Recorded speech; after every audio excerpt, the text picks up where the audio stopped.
time for Dave 101.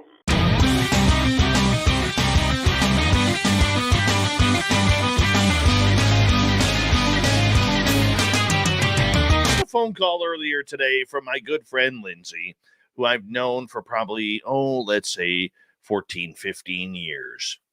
And she never, ever asks me questions about the weird stuff. Never. Yet today was different. Today, she's like, I got to talk to you about something. I'm like, okay. So she brings up this question about the Orion lines. And we start talking about all the weird stuff. And I said, Lindsay, are you seriously wanting to get into the woo? Are you seriously wanting to do this? She goes, I am absolutely fascinated by it. And she goes, I was talking to my boyfriend and he is talking about it. And we are literally having this deep discussion. And I'm like, oh my gosh, I know the right guy to call. Well, apparently that was me. Whether or not it was any good or not was a different story. I crushed her heart. And here's why. There are a lot of people who are opening up to our field. They want to know. They're starting to expand their minds, expand their conversations, expand what they are learning on this earth. I think this is something that comes very naturally for a lot of people the older we get. Now, I'm not going to mention Lindsay's age because that would be rude, but I think it's people who hit that 30 to 35 range and up who all of a sudden start to believe that there could be something more out there that they do not understand. So for the majority of people like that, what they do is they go searching YouTube or Google. While this could be a very good thing, a helpful resource, what it doesn't do is it doesn't really help those who are just getting into this, because you could easily fall down the wrong rabbit hole and find information or people collecting information that is simply either A, false, B, unconfirmable, or C, such utter nonsense that it will take you down a rabbit hole that you will never, ever escape. This is where we come in.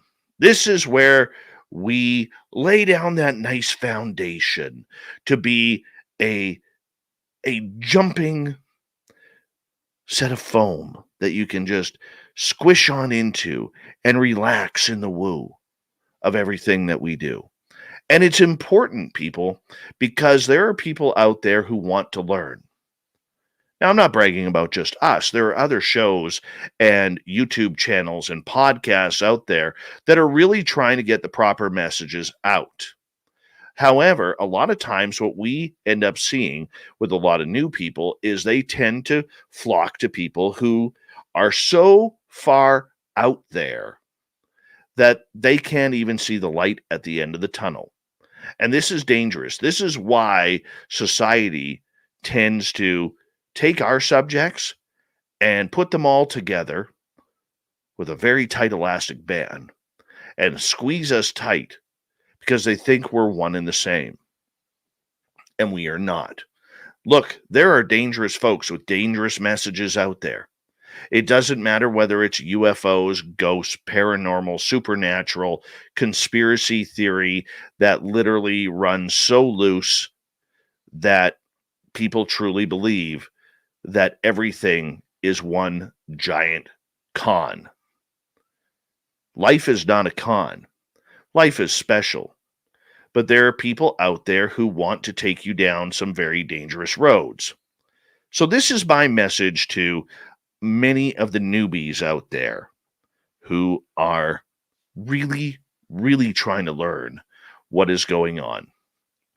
Number one, do your homework before starting to follow someone.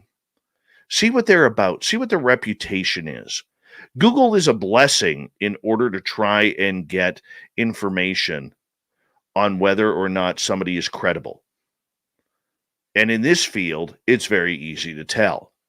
Number two, please be skeptical. Please use your inner thoughts. If it doesn't sound right, question it. Don't just follow someone's bare narrative, because some of them are trying to take you down a road that you do not want to go. Number 3, take the time to investigate for yourself. Watch documentaries, watch YouTube channels, listen to podcasts, listen to the television shows, and see if they and their message resonates with you.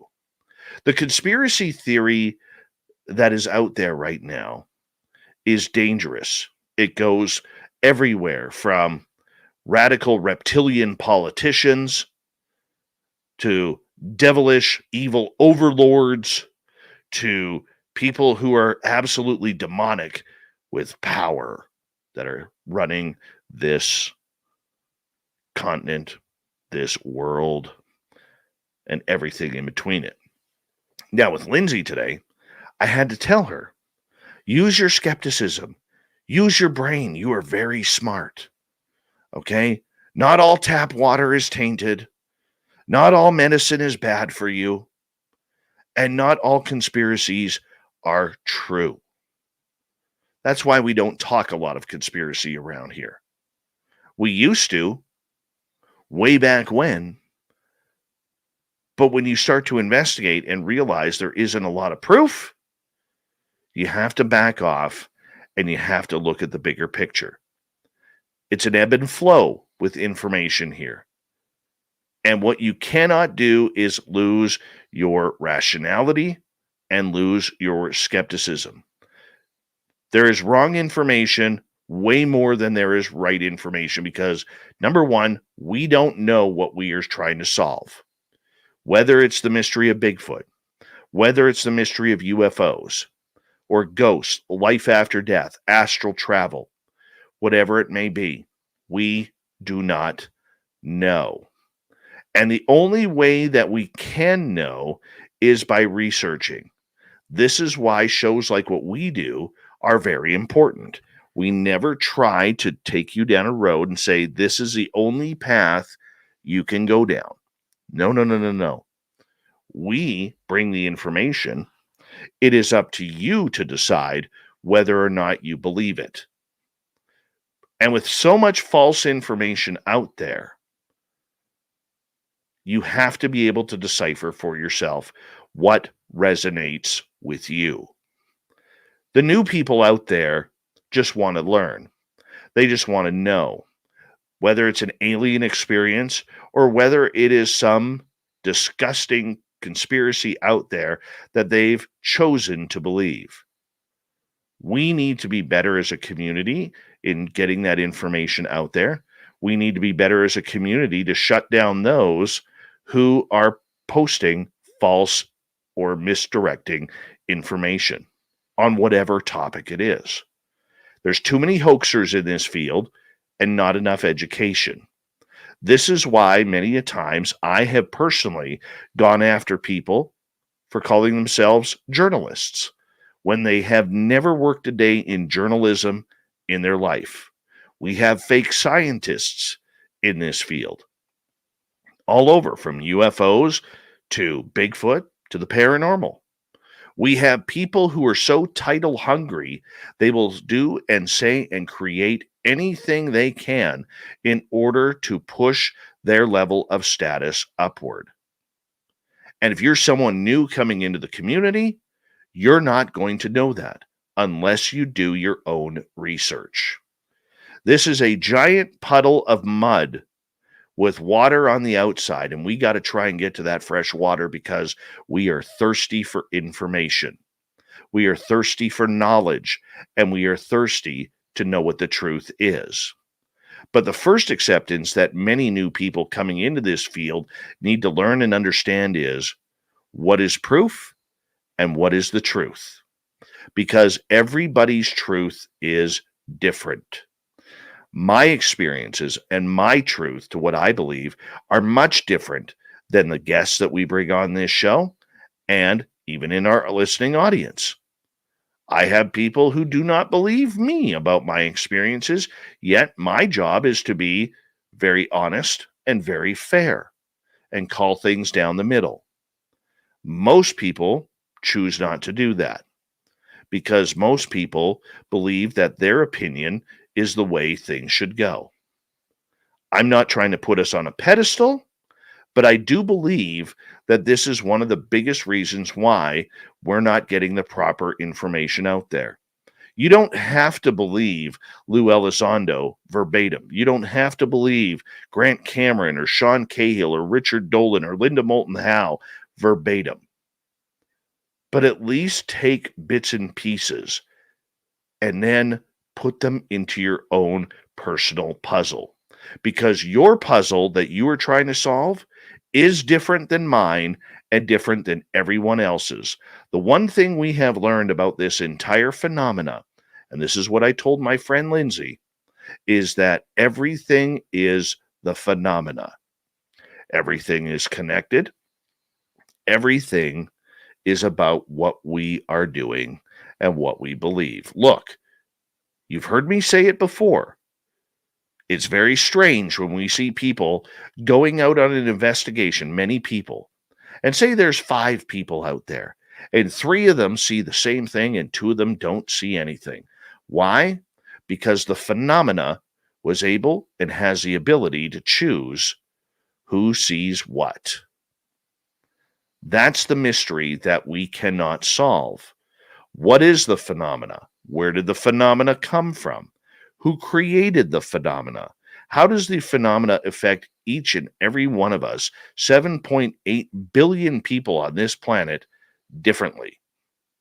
We don't know. And for those out there who say they do know, or they know that the Queen is a reptilian who's only her age at 94 because she feeds off the blood of virgin children, well, that's false information, because my grandmother at 94, I'm pretty sure, is not feeding off of young blood. And if she is, that's one hell of a ruse she has pulled on our family. Right? This is what we need to be concerned with. And look, there's going to be people out there who disagree with this message, and that is okay. That is all right. The main thing is you have to find yourself. You have to find your ability to figure out what is your truth. What is your ability to figure out the reality of what the phenomena is and what it's all about. You don't have to agree with it. Follow your own path, because that's the way we're going to get answers. That's the way you're going to be able to figure out what you want to know. Everybody's right. Everybody's wrong. But there are some that are more wrong than others. You just have to figure out which path you want to go down, and make sure it's a path that you trust and that feels good, and that you keep your skepticism, so that way you have the ability to know your own personal right from wrong. Let me know what you think once this hits our YouTube channel, and you can put a comment below. If you agree, disagree, that's quite okay.